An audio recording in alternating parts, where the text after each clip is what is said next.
Morning students, आज हम आपकी book development of Indian economy भारतीय अर्थव्यवस्था का विकास के चैप्टर 7 को कर रहे हैं, जिसके कुछ 2 पार्ट्स के वीडियोस हम पहले देख चुके हैं। आज हम उसी को आगे कंटिन्यू करते हुए आपका जो चैप्टर है employment growth informalization and other issues, उसका नेक्स्ट पार्ट हम करते हैं, जो कि है growth and changing structure of employment. इससे पहले हम देख लेते हैं कि हमने इससे प्रीवियस जो वीडियोस हैं उसमें लेबर वर्कर्स के बारे में पढ़ा था। वर्कर्स कौन होते हैं, एम्प्लॉयमेंट क्या होता है, लोगों का कंट्रीब्यूशन कैसा है, डिफरेंट सेक्टर्स का कंट्रीब्यूशन कैसा है, उसके अंतर्गत फार्म्स और इंडस्ट्रीज में क्या पोजीशंस हैं एम्प्लॉयमेंट की और वर्कर्स की क्या कंडीशन है, उन सब के बारे में पढ़ा था। तो हम अपना आगे चैप्टर कंटिन्यू करते हैं। Growth and changing structure of employment, समृद्धि और परिवर्तनशील रोजगार। तो हम ये देखते हैं कि हमारे जो आज तक भी जितनी भी स्वतंत्रता प्राप्ति की इंडिपेंडेंस के बाद जितनी भी डेवलपमेंट जो हुए इंडेक्स हुए हैं, डेवलपमेंट के जो मेन पॉइंट रहे हैं, उनके बारे में हमने अपने प्रीवियस चैप्टर्स में, जो हमारे सेकंड और थर्ड चैप्टर है जिसमें 1991 से आर्थिक सुधारों की बात कर रहे हैं, या आगे का जो हमारे चैप्टर्स है पॉवर्टी है, या जितने भी इकोनॉमिक ग्रोथ के जो चैप्टर हमने पढ़े हैं उसमें हम पढ़ चुके हैं। तो हम यहाँ इस चैप्टर में बेसिकली 2 ही फैक्टर्स को ज्यादा एम्फसाइज करेंगे, जो कि हमारा है ग्रोथ ऑफ एम्प्लॉयमेंट, रोजगार में समृद्धि, और जीडीपी, जिसके बारे में काफी हद तक हम पहले भी पढ़ चुके हैं। लेकिन चूंकि ये चैप्टर एम्प्लॉयमेंट से रिलेटेड है और एम्प्लॉयमेंट के एंड ग्रोथ डेवलपमेंट काफी हद तक आपस में लिंक करते हैं, तो डेवलप इंडेक्स के बारे में ज्यादा पढ़ेंगे। हमने यहाँ देखा है कि जितनी भी इंडिपेंडेंस के बाद हमारे जो 5 ईयर प्लान हुए, जो उससे लगभग 70 इयर्स हो चुके हैं। 1950 से 51 से हमारे पंचवर्षीय योजना 5 ईयर प्लान स्टार्ट किए गए थे, जिससे अभी लगभग 70 इयर्स हो चुके हैं। ये जरूर है कि प्लानिंग जो 5 ईयर प्लान थे वो चेंज हो गए, नीति आयोग में परिवर्तित हो गया है। लेकिन जो विकास के 70 साल रहे हैं, 70 इयर्स रहे हैं, उसमें जो प्लानिंग बेस्ड एंड डेवलपमेंट का जो मेन मोटिव था, जो हमारे नेशनल प्रोडक्शन, राष्ट्रीय उत्पाद और एम्प्लॉयमेंट की ग्रोथ करना। और जब एम्प्लॉयमेंट की ग्रोथ होगी तभी राष्ट्रीय उत्पाद में भी वृद्धि होगी, जिससे हमारी इकोनॉमी का डेवलपमेंट होगा, हमारी अर्थव्यवस्था का प्रसार होगा। तो कुल मिलाकर जितनी भी पंचवर्षीय योजनाएं हुई, उनका मेन मोटिव यही रहा था कि हमारा राष्ट्रीय उत्पाद का मौद्रिक मूल्य, जो कि हमारी जीडीपी है, और हमारे एम्प्लॉयमेंट में ग्रोथ करना, जिससे हमारी इकोनॉमी का डेवलपमेंट हो। और 1960 से 2020 तक की हम बात करें तो हमारे जीडीपी में जो है पॉजिटिव सकारात्मक समृद्धि हुई है। और ये समृद्धि जीडीपी में जो ग्रोथ हुई है, जो सकल घरेलू उत्पाद है, ग्रोस डोमेस्टिक प्रोडक्शन है, उसमें जो ग्रोथ हुई है वो एम्प्लॉयमेंट ग्रोथ से ज्यादा है। तो काफी ज्यादा, इसमें काफी उतार चढ़ाव तो होते रहे हैं, लेकिन जीडीपी में जो ग्रोथ है वो एम्प्लॉयमेंट ग्रोथ से काफी ज्यादा है। जिससे हम एक चार्ट के थ्रू समझते हैं। ये हमारा चार्ट जो हमारे growth in GDP and employment को शो करता है, जो 1951 से 2012, जो ये लगभग हम 65 इयर्स ना 65 इयर्स के करीब हम मान ले, तो इन इयर्स में कितना विकास हुआ, जितनी भी पंचवर्षीय योजनाएं हुई है उनमें कितना डेवलप हुआ है, इसे हम चार्ट के थ्रू समझ लेते हैं। तो एक्स वाई एक्सिस पे हमारे ईयरली ग्रोथ रेट लिखी हुई कि कितनी ग्रोथ रेट की समृद्धि दर कितनी है, वार्षिक औसत एवरेज जो हमारी समृद्धि दर कितनी है, और वाई एक्स एक्सिस पे हमारे ईयर्स लिए गए हैं कि किन किन ईयर्स में कितने ज्यादा चेंजेस हुए। हमने बेसिकली वो ईयर्स यहाँ पे इंक्लूड किए हैं जिसमें अप्स एंड डाउन्स या चेंजेस बहुत ज्यादा हुए हैं। तो हम देखते हैं कि जो हमारी जो नीचे वाली जो लाइन है वो एम्प्लॉयमेंट को शो कर रही है, और जो ऊपर वाली लाइन है वो जीडीपी, सकल घरेलू उत्पाद, ग्रोस डोमेस्टिक प्रोडक्शन को शो कर रही है। तो हम देख रहे हैं कि जब 1951 से 56 में हमारी जो एम्प्लॉयमेंट रेट थी वो 30.39 थी, कि मतलब बहुत रोजगार बहुत कम था हमारे देश में। 1961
समृद्धिहीन स्थिति हम इसे कहते हैं। इसे और हम डिटेल में डिस्कस करेंगे। और जो हमारी दूसरी जो लाइन है जीडीपी सकल घरेलू उत्पाद को शो कर रही है, उसमें हम देख रहे हैं जो हमारी पंचवर्षीय योजना स्टार्ट हुई थी, आरंभ हुई थी, उसमें 1956 में 3.66 थी, जबकि एम्प्लॉयमेंट रेट 0.39 थी। 1961-66 में हमारी एम्प्लॉयमेंट रेट और ग्रोथ रेट लगभग समान ही थी। एम्प्लॉयमेंट 2.03 तो ग्रोथ रेट हमारी 2.8 थी। इसमें काफी गिरावट आई थी। उस समय हमारे देश में जो काफी अकाल और ऐसी स्थितियां आ गई थी, युद्ध की स्थिति भी हो गई थी हमारी, तो इन सभी कारणों से हमारी जीडीपी गिर गई थी। इसके अलावा आप देखते हैं 97-2000 में एम्प्लॉयमेंट रेट तो बहुत कम है, 0.98 ही, लेकिन हमारी ग्रोथ रेट 6.1 है। मतलब कितना बड़ा चेंजेस है हमारी एम्प्लॉयमेंट रेट में और जीडीपी में, सकल घरेलू उत्पाद में। 99-2005 में जीडीपी हमारी सेम रही, एम्प्लॉयमेंट में थोड़ा चेंज आया, एम्प्लॉयमेंट बढ़ा था लेकिन जीडीपी सेम रही। 2005-10 में जब हम देखते हैं कि हमारी एम्प्लॉयमेंट रेट 2.28% ही थी, हमारी जीडीपी 8.7 थी। मतलब कितना बड़ा डिफरेंस है। और जो हमारी जो 2012 में जो हमारी एम्प्लॉयमेंट रेट थी 1.12 थी, उसी समय हमारी जीडीपी कितनी थी, 7.8 थी। तो ये जो कंडीशन है जहाँ पे हमारी एम्प्लॉयमेंट रेट इतनी कम है और जीडीपी बहुत ज्यादा बढ़ रही है, और हम इस ईयर जब हम 2005 और 10 की बात करें, इस ईयर में जब हमारी एम्प्लॉयमेंट रेट 28 हो गई, जो कि हमारी 5 ईयर प्लान योजनाबद्ध तरीके से जो विकास की प्रक्रिया हमने आरंभ करी थी, लगभग उसी स्थिति में पहुंच गई। तो इसका तात्पर्य ये होता है कि जब किसी भी कंट्री में गुड्स एंड सर्विसेज का प्रोडक्शन का मौद्रिक मूल्य ज्यादा हो जाता है, जीडीपी ज्यादा हो जाती है और एम्प्लॉयमेंट रेट कम होती है, तो इसका मतलब है कि हम बिना रोजगार के भी जीडीपी को इंक्रीज करने में कैपेबल हो जाते हैं। ऐसी स्थिति को हम कहते हैं अनएम्प्लॉयमेंट ग्रोथ, रोजगारहीन समृद्धि की स्थिति कहते हैं, क्योंकि बिना रोजगार के भी हम ग्रोथ कर रहे हैं, हमारे गुड्स एंड सर्विसेज का प्रोडक्शन हो रहा है, उत्पादन में वृद्धि हो रही है, लेकिन एम्प्लॉयमेंट बहुत कम है। तो ये वाली जो स्थिति है वो कहलाती है हमारी ये रोजगारहीन, अनएम्प्लॉयमेंट ग्रोथ, रोजगारहीन समृद्धि की स्थिति। तो ये स्थिति भी खतरनाक है कि अब हम गुड्स एंड सर्विसेज का प्रोडक्शन जो कर रहे हैं लेकिन एम्प्लॉयमेंट नहीं है, तो हमारे देश की, हम जानते हैं कि जो हमारे देश की मेजर प्रॉब्लम है वो पॉवर्टी और अनएम्प्लॉयमेंट ही है, तो हम कितने बड़े इकोनॉमिकल क्राइसिस में आ सकते हैं, जिसे आगे धीरे धीरे सुधारने का प्रयास किया जा रहा है। लेकिन फिर भी इस चार्टों में एक नजर देखें तो हम देखते हैं कि जो हमारी ग्रोथ रेट है उसमें तो काफी, जीडीपी जो है उसमें तो काफी अप्स एंड डाउन रहे हैं, काफी इंक्रीज हुई है, कम हुई है, कभी ज्यादा हुई है, लेकिन हमारी जो एम्प्लॉयमेंट रेट है वो लगभग 2% के आसपास बनी हुई है।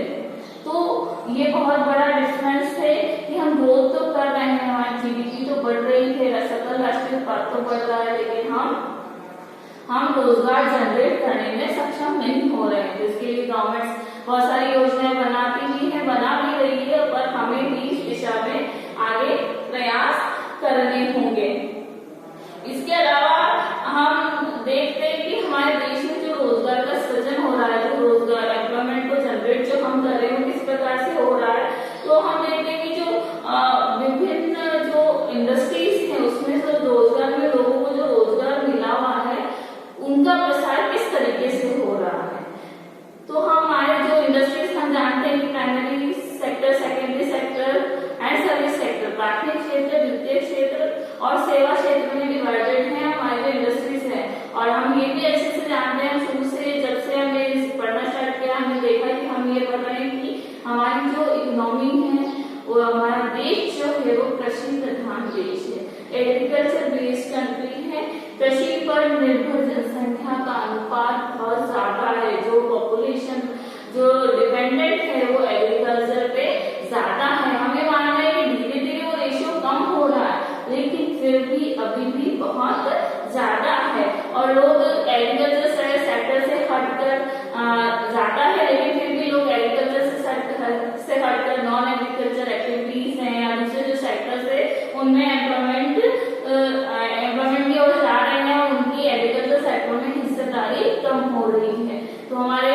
हम उस कृषि क्षेत्र पे बोझ तो कम करना चाहते हैं, लेकिन जो बेसिकली जो हमारा देश है जो कृषि पर आधारित है उसकी भी टेक्नोलॉजी को टेक्निक्स को हमें डेवलप करना होगा, ताकि वहाँ के प्रोडक्शन को भी इंक्रीज किया जा सके और वहाँ पे रोजगार का एम्प्लॉयमेंट का ज्यादा प्रेशर न हो। सबसे मेजर हमें ये देखना होगा। हमारा देश कृषि प्रधान तो है और लोग ज्यादा से ज्यादा लोग कृषि पर डिपेंडेंट है, बट वहाँ पे एम्प्लॉयमेंट का प्रेशर है, अननेसेसरी एम्प्लॉयमेंट है, जरूरत नहीं है कृषि में अपने लोगों के, फिर भी वो लोग काम कर रहे हैं, इसलिए वहाँ पर क्षेत्र पे रोजगार जो लोग हैं वो निर्भर होते हुए भी उत्पादन इतना नहीं हो पाता है। तो ये सब चीजें हम देख रहे हैं और इसके अलावा हमें धीरे धीरे ये जो बोझ है कृषि पे वो कम करना है और दूसरे सेक्टर्स पे डेवलपमेंट की ओर जाना है। इसके लिए हम देखते हैं कि इतने जो इयर्स है जो 70 इयर्स अप्रोक्स हो चुके हैं हमारी प्लानिंग्स को, उसमें सेक्टर्स में कैसे चेंजेस हुआ है, उनके स्टेटस में कैसे चेंज हुआ है। तो यहाँ पे हम एक टेबल देखते हैं जो कि एम्प्लॉयमेंट पैटर्न का जो ट्रेंड है, जो पद्धतियां हैं रोजगार की संरचना की जो पद्धतियां हैं, जो कि 1972 से 18 के बीच की दे रखी है। इसमें हम देखते हैं कि जो प्राइमरी सेक्टर है यहाँ पे 72-73 में 74.3% डिपेंडेंट थे लोग, वहीं पर अब सिर्फ 44.6% रह गए हैं। मतलब लोग धीरे धीरे दूसरे सेक्टर्स की और non agriculture activities and other sectors की ओर मूव हो रहे हैं, और जो यहाँ पर हमारी लगभग 75% पॉपुलेशन एग्रीकल्चर पर डिपेंडेंट थी वो अब दूसरे सेक्टर्स में मूव कर रही है। लगभग 50% हम इसे मान लें तो लगभग 50% पॉपुलेशन 2017-18 तक निर्भर है एग्रीकल्चर में, जो कि अभी भी बहुत बड़ा रेशियो है। सेकेंडरी सेक्टर में क्षेत्र जिसमें हमारे विभिन्न उद्योग आते हैं, जिसके बारे में हमने हमारे पिछले वीडियो में डिस्कस भी किया था। जो सेकेंडरी सेक्टर्स हैं उसमें देखिए 72 में सिर्फ हम अप्रोक्स मानते 11% जो पॉपुलेशन थी वो डिपेंडेंट थी, और अब कितनी हो गई है अप्रोक्स 23%, 22.4 है, जिसे हम अप्रोक्स 23% मान लेते हैं। और जो सर्विस सेक्टर है वो तो सबसे ज्यादा डेवलप हो रहा है, क्योंकि पहले जो प्राइमरी से सेकेंडरी सेक्टर में आया, सेकेंडरी से अब सर्विस सेक्टर की ओर मूव हो रहे हैं, गति कर रहे हैं। तो अब इसमें हम देखते हैं कि जहाँ 70 to 73 में से 14.8% जो लोग थे सर्विस सेक्टर पे डिपेंडेंट थे वो अब 31% हो गए।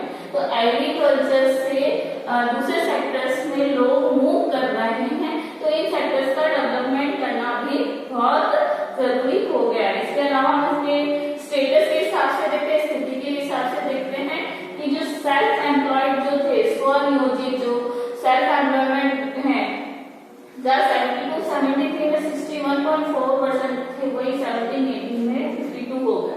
मतलब लोग सेल्फ एम्प्लॉयमेंट से जो स्थिति है उनकी, उससे भी वो धीरे धीरे कम होती जा रही है। वो दूसरे जो स्थिति है जो कि कैजुअल वेजेस वर्कर से उस स्थिति में ज्यादा बढ़ते जा रहे हैं, रेगुलरली सैलरी बेस्ड स्थिति में ज्यादा बढ़ते जा रहे हैं।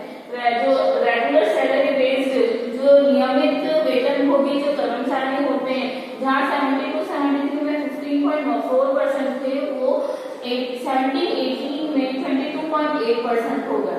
तो जो नियमित सैलरी बेस्ड कर्मचारियों की भी वो परसेंटेज धीरे धीरे बढ़ती जा रही है, लेकिन सेल्फ एम्प्लॉयड पर्सन धीरे धीरे उनका रेशियो कम होता जा रहा है।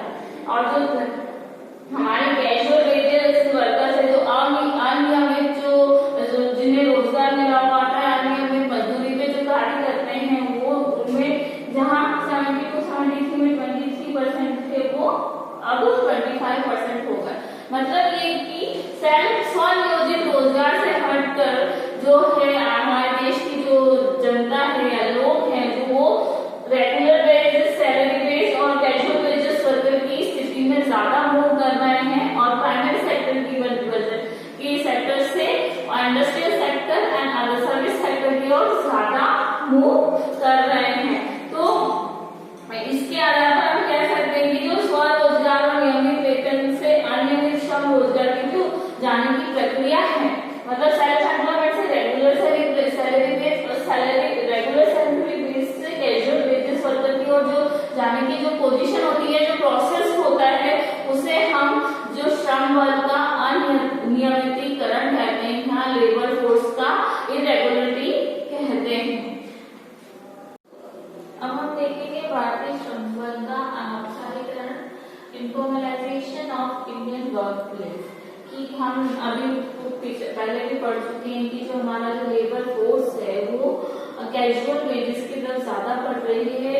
जो अनियमित मजदूर हैं, वर्कर्स हैं, उनका रेशियो का अनुपात ज्यादा बढ़ता जा रहा है। और हमारे जो देश में स्वतंत्रता प्राप्ति के बाद जितनी भी डेवलपमेंट प्लानिंग और पॉलिसीज बनी, उनका मेन मोटिव यही था कि हम एम्प्लॉयमेंट को जनरेट करें, रोजगार का सृजन कराएं ताकि लोगों की जीवन स्तर को सुधार सकें।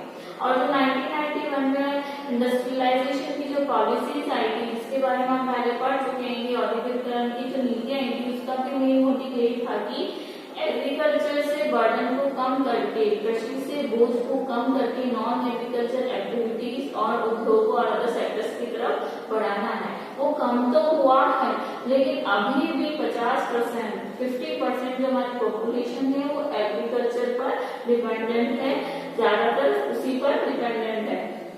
और इसी के साथ ही जो इकोनॉमिक्स है उनका भी मानना है कि जो हमारी एम्प्लॉयमेंट की जो क्वालिटी है, रोजगार की गुणवत्ता है, उसमें भी धीरे धीरे ह्रास होता जा रहा है। आज इतने कोई भी व्यक्ति किसी भी कंपनी में 10 से 20 वर्ष काम करता है और अगर वो निजी सेक्टर में काम करता है, दूसरे क्षेत्र में, ऐसे क्षेत्र में, निजी क्षेत्र में काम करता है, तो उसे विभिन्न सामाजिक सुरक्षा के लाभ नहीं मिल पाते, जैसे ग्रेजुटी है, पीएफ है, या और उधर जो मदरली जो फैसिलिटीज मिलती है वो नहीं मिल पाती। और एक काम जो कि सार्वजनिक क्षेत्र का व्यक्ति कर रहा है और सेम काम निजी क्षेत्र का व्यक्ति कर रहा है, दोनों की इनकम में भी बहुत अंतर होता है। निजी क्षेत्र के कर्मचारियों की इनकम सार्वजनिक क्षेत्र के कर्मचारियों से काफी कम होती है। तो इन सब के कारण, इन सभी चीजों के कारण जो है श्रम बल का अनौपचारिकरण भी धीरे धीरे बढ़ता जा रहा है। और बहुत जो भारत की जो टोटल लेबर है उसका एक बहुत ही कम भाग रेगुलर इनकम बेस्ड है, जिस कारण भी जो ये अनियमित वेजेस हैं, वर्कर्स हैं, उनकी जो रोजगार में स्थिति है वो काफी चिंताजनक है। इसे सरकार श्रम कानूनों के द्वारा सामाजिक सुरक्षा प्रदान करने के प्रयास तो कर रही है, लेकिन यही वर्ग श्रमिक संघों के बनाकर इसका फायदा उठाने की भी कोशिश करता है, मजदूरी बढ़ाने के लिए भी दबाव डालता है। तो कुछ हद तक कई ऐसे रीजंस हैं जिसके कारण से भारतीय श्रम बल का अनौपचारिकरण धीरे धीरे बढ़ता जा रहा है। तो भारत में जितनी भी जो लेबर फोर्स है, हम उसको जनरल में जितनी हमने स्टडी की उसके आधार पर जनरल में टू सेक्शंस में डिवाइड कर सकते हैं, 2 भागों में डिवाइड कर सकते हैं। पहला तो हम औपचारिक, दूसरा अनौपचारिक। जैसे औपचारिक फॉर्मल, अनौपचारिक मीन्स इनफॉर्मल। औपचारिक को हम ऑर्गेनाइज्ड संगठित क्षेत्र भी कहते हैं और इनफॉर्मल को हम असंगठित क्षेत्र भी कहते हैं, अनऑर्गेनाइज्ड सेक्टर भी कहते हैं। और जितने भी गवर्नमेंट बेस्ड इंस्टीट्यूट होते हैं, जितनी भी सरकारी संस्थाएं होती है, सार्वजनिक संस्थाएं होती है, उसके अलावा किसी भी निजी कंपनी में 10 या 10 से ज्यादा वर्कर काम करते हैं तो वो ऑर्गेनाइज सेक्टर में माने जाते हैं, संगठित क्षेत्र में माने जाते हैं। तो जो भी सार्वजनिक क्षेत्र है और निजी क्षेत्र जिसमें 10 या 10 से ज्यादा कर्मचारी या वर्कर्स काम करते हैं वो ऑर्गेनाइज सेक्टर है। इसके अलावा जो हमारा कृषि पर आधारित लोग हैं, छोटे मोटे वेंडर्स हैं जो इरेगुलर बेस पे या मौसम बेस पे वर्क करते हैं, मौसम आधारित उद्योग करते हैं, ये सभी हमारे अनौपचारिक क्षेत्र या असंगठित क्षेत्र कहा जाता है। और इवन वे व्यक्ति भी जो सेल्फ एम्प्लॉयड तो है लेकिन उनके यहाँ कोई लेबर वर्क नहीं करती, वो खुद ही अकेले अपने बिजनेस के आंगन होते हैं, उसके अलावा उनके ऊपर कोई डिपेंडेंट नहीं होता। तो ये सभी जो लोग हैं अनौपचारिक क्षेत्र में और अनऑर्गेनाइज्ड और असंगठित क्षेत्र में शामिल किए जाते हैं। और हम ये देखते हैं कि जो गैर कृषि क्षेत्र है उसमें भी दैनिक वेतन भोगी कर्मचारी होते हैं, तो ये सेक्टर भी अनौपचारिकरण क्षेत्र में आता है। और जो सामाजिक सुरक्षा है, जो हम सोशल सिक्योरिटी की बात करते हैं, जिसकी बेस पे ही एक व्यक्ति की जो चाहे वो शारीरिक, मानसिक, आर्थिक सभी तरह की जो सुविधाएं उसे मिल पाती हैं, वो सामाजिक सुरक्षा जो है वो संगठित क्षेत्र के लोगों को ज्यादा मिलती है, जबकि बनस्पत की असंगठित और अनऑर्गेनाइज्ड या अनौपचारिक क्षेत्र के। इस कारण से भी वो लोग संगठित क्षेत्र के लोग अपने आप को ज्यादा सिक्योर मानते हैं बनस्पत अनौपचारिक क्षेत्र के, और हमारे देश में अनौपचारिक क्षेत्र का रेशियो बहुत ज्यादा है। इसके लिए हमें डायग्राम देखने से यहाँ पर हमने जो फॉर्मल और इनफॉर्मल दो सेक्शंस में हमारे जो जेंडर से डिवाइड किया है, मेल और फीमेल को डिवाइड किया है, और ये ओवर एक्सिस पे हमने नंबर ऑफ लेबर्स लिया है मिलियंस में, कि कितने लोग वर्कर्स से जो श्रमिक हैं वो फॉर्मल सेक्टर में या इनफॉर्मल सेक्टर में काम करते हैं। तो हम पहले फॉर्मल सेक्टर की बात कर रहे हैं, तो फॉर्मल सेक्टर में हम देखते हैं कि जो औपचारिक जिसे हम कहते हैं, जो संगठित क्षेत्र है, जो ऑर्गेनाइज सेक्टर है, जिसमें 24% तो मेल काम करता है। अगर हम मान लें कि 100 लोग हैं, 100 वर्कर्स है, उसमें से 24 तो मेल हैं, और महिलाओं की स्थिति तो और भी खराब है, इसमें 6 ही है।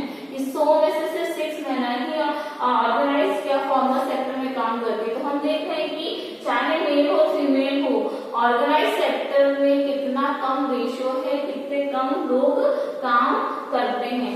इनफॉर्मल सेक्टर की बात करें, जो हमारा अनौपचारिक क्षेत्र है, उसको हम देखते हैं कि 310% है। 310 जो जितनी टोटल पॉपुलेशन है, 310 लोग हैं जो ऐसे, जो कि इतने मिलियन वर्कर्स हैं जो कि इनफॉर्मल अनौपचारिक या असंगठित क्षेत्र में काम कर रहे हैं, जबकि फीमेल 133 है। मतलब चाहे मेल या फीमेल ले लो, अनौपचारिक क्षेत्र में लगे हुए जो व्यक्ति श्रमिक हैं, उनका रेशियो फॉर्मल सेक्टर से ज्यादा है, औपचारिक ऑर्गेनाइज सेक्टर से ज्यादा है बनस्पत की अनौपचारिक सेक्टर में ज्यादा है बनस्पत की औपचारिक सेक्टर की। तो हम देख रहे हैं कि हमारा बहुत बड़ा जो पॉपुलेशन का जो वर्कर्स का रेशियो है, जो एम्प्लॉयमेंट जनरेशन है, वो इनफॉर्मल या अनऑर्गेनाइज सेक्टर में ज्यादा वर्क कर रहा है। तो इसी के ध्यान में रखते गवर्नमेंट ने अनऑर्गेनाइज सेक्टर और अनौपचारिक क्षेत्र की ओर ध्यान देना भी शुरू किया है। लेकिन अनऑर्गेनाइज सेक्टर की इनकम फिक्स नहीं होती, नियमित रेगुलर रूप से हमको इनकम नहीं मिलती, तो गवर्नमेंट रियल एस्टिमेट लगाने में असक्षम हो जाती है। इसके अलावा जो अनऑर्गेनाइज्ड सेक्टर है वो कभी काम करता है, कभी नहीं करता है, और उसके अलावा जितने भी जो अनऑर्गेनाइज्ड सेक्टर है उसको सामाजिक सुरक्षा भी कम मिलती है, या फिर वो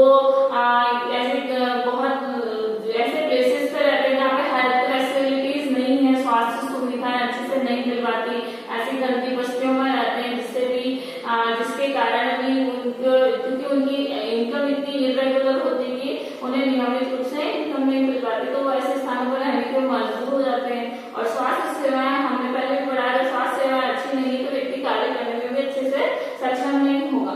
जबकि हमारा फिर भी हमारा जो अनौपचारिक सेक्टर में जो पॉपुलेशन है वो ज्यादा है, पर उनकी ज्यादा होने के बावजूद उनका प्रोडक्शन इतना अच्छा नहीं हो पाता है। कुछ जो लेबर बेस्ड इंटरनेशनल ऑर्गेनाइजेशन है, अंतर्राष्ट्रीय श्रम संगठन है, उन्होंने कुछ एफर्ट्स किए हैं भारत सरकार के साथ मिलकर, इंडियन गवर्नमेंट के सेक्टर के साथ, कि इस अनौपचारिक क्षेत्र का, इनफॉर्मल सेक्टर का आधुनिकीकरण करे और उन्हें सामाजिक जो सुरक्षा है, सोशल सिक्योरिटी को उनको प्रदान की जाए। और ये जो ऑर्गेनाइज्ड सेक्टर है कि उनमें जो वर्कर्स काम करते हैं उनकी टेक्नोलॉजी भी पुरानी होती है, और इनकम रेगुलर नहीं होने की वजह से काफी दिक्कतें आती है। हमारी गवर्नमेंट और इंटरनेशनल गवर्नमेंट आपस में मिलकर इसमें काफी प्रयास कर रहे हैं, लेकिन अभी भी इनमें काफी प्रयास किए जाने जरूरी है, क्योंकि हमारी पॉपुलेशन का एक बहुत बड़ा भाग, वर्किंग पॉपुलेशन का एक बहुत बड़ा रेशियो ऑर्गेनाइज या इनफॉर्मल सेक्टर में ज्यादा वर्क कर रहा है। तो हमें जरूरत है इस इनफॉर्मल सेक्टर को फॉर्मल सेक्टर की ओर ले जाने की, अनौपचारिक क्षेत्र से औपचारिक क्षेत्र की ओर ले जाने की। आज इस वीडियो में हम इतना ही करेंगे, बाकी का चैप्टर हम नेक्स्ट वीडियो में करेंगे।